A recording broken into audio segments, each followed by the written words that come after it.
as wounding as the lack of mother love itself. The hole left in our hearts fills with shame, self-doubt, and sometimes self-loathing, but the discovery that there are others like us, that this is actually a shared experience for countless numbers of girls and women, is liberating.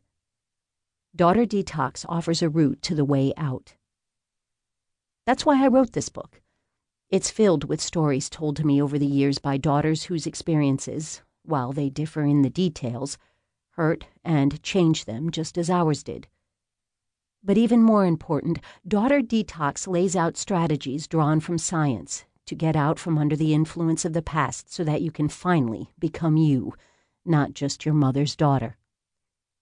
I've written it so that you can come to recognize and understand your childhood experiences, see how they have shaped the person you are in the moment, and take action to help yourself heal and grow into the very best version of yourself. It's the book I wish I'd had when my mother's voice still played on an endless tape loop in my head. I'm sure you, too, have struggled with that tape, the one that says you're inadequate, unlovable, stupid, difficult, worthless, fat, or any other variation on the theme. This book will help you understand the process that internalized that voice and help you locate an off button once and for all, and, more important, find another tape, one composed by you, to play.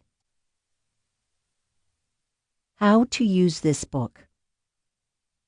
Each chapter of Daughter Detox focuses on a step-by-step process to guide you through the 7 stages of reclaiming your life and recovering from childhood. The process includes expanding your understanding of the circumstances of your life, hearing stories shared by other daughters, and then using strategies and techniques that are meant to help you move forward. You are working on undoing damage done over the course of many years, so you may find yourself needing to go back to a previous chapter, even if you've already heard it. That's to be expected. Recovery isn't a linear process.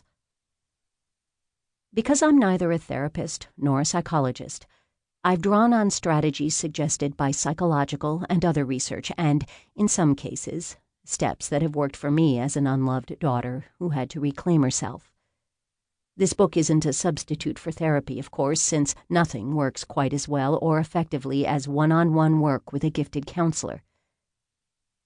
Here are the 7 steps and what each of them entails. Journaling exercises for helping you heal organized by chapter and stage can be found in Chapter 10. Discovery. For many daughters, though not all, the first problem is recognizing the mother wound. There are many reasons, some complicated, some simple, that understanding the connection between the pain and unhappiness you feel and your mother's treatment of you is very hard for many daughters. Even for those who recognize at a young age that their mothers don't love them as a mother should, I was one of them, the full understanding of what this means and how it shapes you in every meaningful way is a slow revelation. The first 2 chapters of the book are devoted to discovery. Discernment.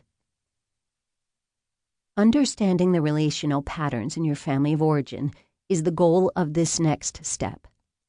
Recognizing how the other people in your early and later life contributed or detracted from your mother's treatment of you is part of your growth. This includes how your father behaved and the attitudes of siblings and other people who formed a part of your childhood world.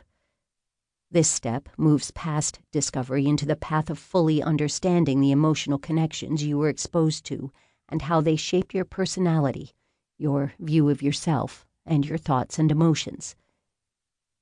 Teasing out how your own behaviors were formed in response to your treatment by your mother and others is the second stage of discernment. Figuring out your own patterns of attachment, whether you are anxious or avoidant, is part of this step, as are beginning to recognize triggers and starting to work on coping mechanisms to thwart them. Chapters 3 and 4 focus on discernment. Distinguish. You're not in your childhood room anymore, but the chances are good that you are bringing the relational patterns of the past into the present, and not just with your mother. Getting to the root of your own unhappiness in the present, whether that's an inability to maintain